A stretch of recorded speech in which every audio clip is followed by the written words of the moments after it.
Good morning, class. Unfortunately, as you can see, Jared isn't in class today. He's homesick with an ear infection. Poor guy. My dad hurt his ear once and it made him dizzy. My dad had lots of ear infections when he was our age, and now he has hearing aids. My grandma can't get hearing aids because she doesn't even have ear holes. All very cool stories about ears. Let's go check on Jared, huh? Maybe we'll be able to explain some of your stories with first-hand experience. Oh no. Is it going to smell? You said it's infected. Grab your hand sanitizer, it's gonna get waxy.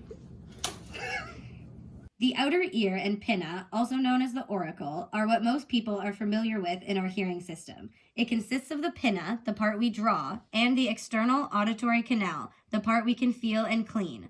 Although, if we look closely at these two structures, it becomes obvious very tiny but important things are happening without most of us ever having thought about it. Let's go over a few main features and functions of the pinna that help us hear. The lobule, the antihelix, the scaphoid fossa, and the triangular fossa. The helix is the very top and outer edge of the pinna.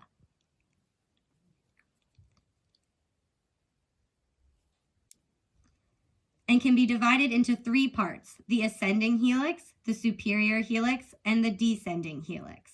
The ascending and superior portions of the helix are usually cartilaginous, whereas the descending portion leading into the earlobe is a soft tissue.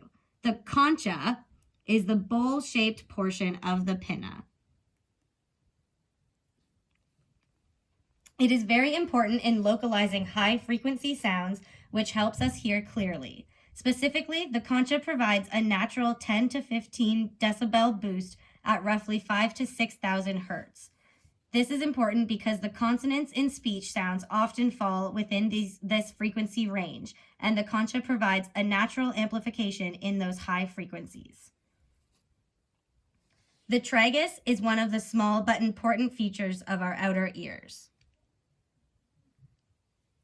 It sits here anterior to the meatus and is pointed or faces posteriorly, and because of this position, it aids in auricle localization. Oral localization is our ability to determine the direction a sound is coming from. Sounds from the rear are slightly delayed compared to those from in front of us, helping our brain determine what direction a particular sound is coming from. The external auditory canal is the conduit for sound waves traveling through the air to the eardrum. The average EAC from start to finish is roughly 2.5 millimeters long and 0.7 centimeters in diameter, beginning at the external auditory meatus and ending at the eardrum. It has two prominent bends, best seen when looking at the top-down view of a molded impression of the outer ear. The EAC has a natural resonance just like the concha bowl of the outer ear. It provides the same natural boost in amplitude. Our ear canals give us a 10 to 15 decibel boost at 2700 hertz, another important frequency range for language and speech development. The external auditory meatus is the opening and connection between the ear canal and the pinna, allowing the many other features to direct the sound waves through the meatus to the eardrum. The lateral cartilaginous portion of the EAC makes up about 1/3 of the EAC. This is the part that we can feel with our fingers and see when we look in each other's ears. The structure for the first third of the EAC is a continuation of the cartilage framework that makes up the pinna and has specialized sweat glands called apocrine glands, which produce cerumen, which we know as earwax. The medial bony portion makes up the other 2/3 of the EAC as we get closer to the eardrum. This develops from just the annulus in infants and grows with the rest of our body as we get older. The layer of skin, also known as the epithelial layer, is much thinner in the medial bony portion of the EAC, making it much more sensitive than the lateral cartilaginous portion. Looking past the first and second bends using an otoscope, doctors look to see the tympanic membrane, aka the eardrum. It's important to establish this view as it's the first chance to rule out any possible complications in the outer and middle ear. During otoscopy, we look for a healthy tympanic membrane and note the manubrium of the malleus, the umbo, and the cone of light. The cone of light is a reflection of the otoscope light on a healthy eardrum. Here, we're looking at the right ear, and we can see the umbo, manubrium, and cone of light at 5 o'clock. With this information, we can determine that Jared has a healthy outer and middle ear so far. The middle ear is an air-filled cavity stretching from the mucous membrane layer of the tympanic membrane to the oval and round windows. The middle ear has 3 major bones called the malleus, also known as the hammer, the incus or anvil, and lastly the stapes or stirrup. These bones, known as the ossicles, form a chain and conduct vibrations that travel from the eardrum all the way to the inner ear and brain. The malleus is attached to the tympanic membrane by the umbo, which is located at the end of the manubrium. The malleus is then attached to the incus, which takes us to the stapes. The stapes sets the oval window of the cochlea into motion using a piston-like action. There are 2 very important muscles that help the ossicles move. The first major muscle is the tensor tympani, which is connected to the manubrium of the malleus. The tensor tympani pulls the manubrium of the malleus medially and anteriorly when responding to loud internal sounds. The second major muscle would be the stapedius muscle, connected to the stapes. The stapedius muscle pulls the neck of the stapes peripherally. Each bone has their own ligament: the malleal ligament, the incudal ligament, and the annular ligament, each responsible for holding each bone in place. The joints between the ossicles are responsible for joining the head of the malleus to the short process of the incus, and the lenticular process of the incus to the head of the stapes. These joints are called the incudo-malleolar joint and the incudostapedal joint. Anterior to the ossicles is the eustachian tube, which extends from the middle ear to the nasopharynx. Its most important purpose is to regulate air pressure within the middle ear and the pressure outside of it, as sound is best absorbed when the pressure between the 2 is equalized. The tube also provides air supply that is needed for the metabolism of the middle ear tissues. Another purpose of the eustachian tube is the draining of fluids within the middle ear into the nasopharynx. The eustachian tube is usually closed, but does open using the tensor valli palatini muscle approximately 5 times a minute. This happens when you swallow, sneeze, or yawn. Though the tube usually functions properly, a few things that can go wrong with the eustachian tube include when the tube gets either swollen, inflamed, or isn't opening. Negative pressure draws fluid from the middle ear tissues, which builds up and pushes the tympanic membrane outward, creating bulging and a very uncomfortable feeling. The opposite would be something called patulous ET, which is the tube remaining chronically open. This may result in autophony, which is hearing your own voice and breathing, the feeling of oral fullness, dizziness, tinnitus, and sometimes hearing loss. Something an ENT can do to relieve middle ear issues is insert a pressure equalizing tube, which are surgically embedded into the tympanic membrane to act as eustachian tube temporarily. The inner ear is a complex system of spaces and structures within the skull's temporal bone. When looking at the inner ear, it is separated into 2 systems, the vestibular system and the cochlear system. The vestibular system is involved in the sense of balance and spatial orientation. It consists of 3 semicircular canals, superior, lateral, and posterior. Each of the 2 systems contain labyrinths as well. The bony labyrinth layer is used for the outer shell protection, which contains purulent fluid and helps to house the cochlea, 3 semicircular canals, and the vestibule within the shell. The outer labyrinth is the membranous labyrinth, which contains endolymph fluid. This labyrinth is found within the bony labyrinth. It helps to house the utricle, the saccule, and the cochlear duct. The cochlea is part of the inner ear that houses the sensory organ of hearing. It turns sound waves into neural signals that are sent to our brain using our auditory nerve. The cochlea is around a center pillar, 2.5 turns, and a total length of 30 to 35 millimeters when it is unrolled.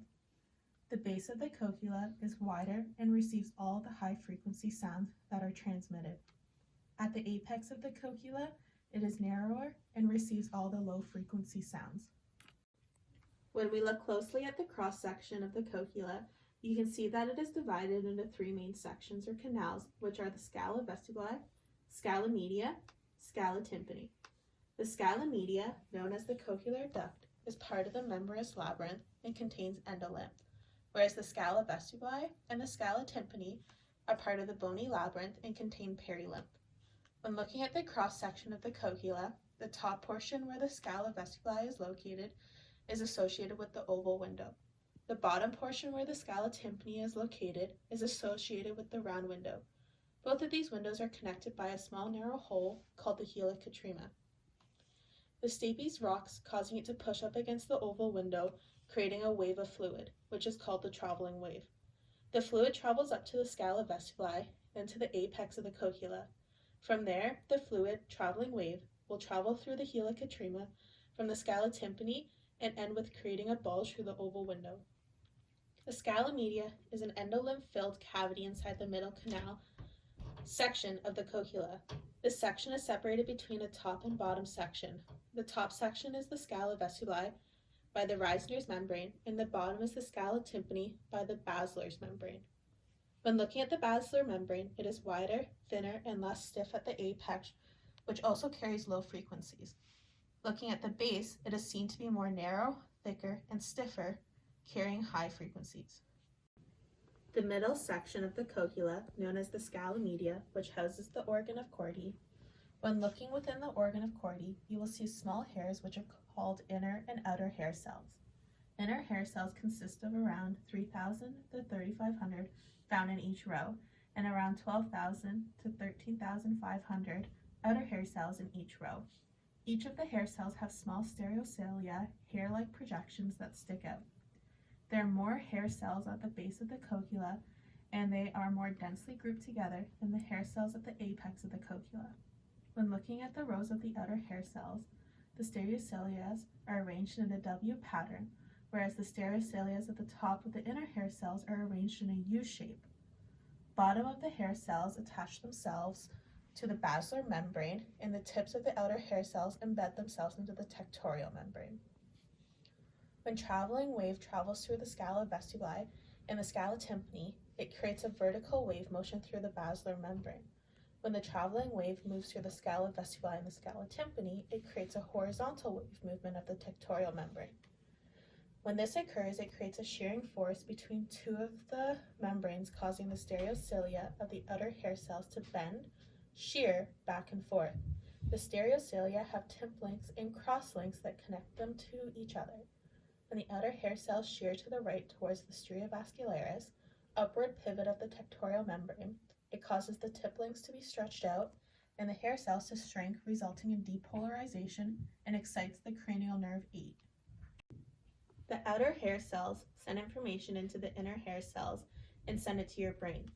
The inner hair cells respond to louder sounds that amplify sounds above 50 dB SPLs and are protected by the myelin sheath, whereas the outer hair cells respond to softer sounds that are only amplify sounds below 50 dB SPL and are not protected by the myelin sheath.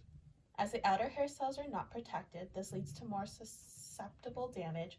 The inner hair cells are mainly made up of afferent nerve fibers, whereas the outer hair fibers are mainly made up of efferent nerve fibers, which both enter and exit through the tiny openings in the bony spiral lamina called the habenula perforata. These nerve cells exit in groups and have cell nuclei that clump together to form the spiral ganglia. The nerve fibers join to form the cochlear branch at the vestibulocochlear nerve and exits the cochlea through the hollow core called the modiolus.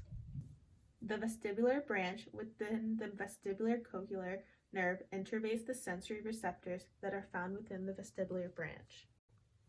With these combined, together with the cochlear branch, they are able to exit the inner ear through the internal meatus into the temporal bone. From there, they are able to continue to make their journey into the CAN system, central auditory nervous system. A disorder that can be found on the 8th nerve can sometimes be a slow-growing benign tumor called an acoustic neuroma. Wow, another exciting ride. We learned so much about our ears today. I guess we did, huh? I think I'll go back to admiring earrings, though.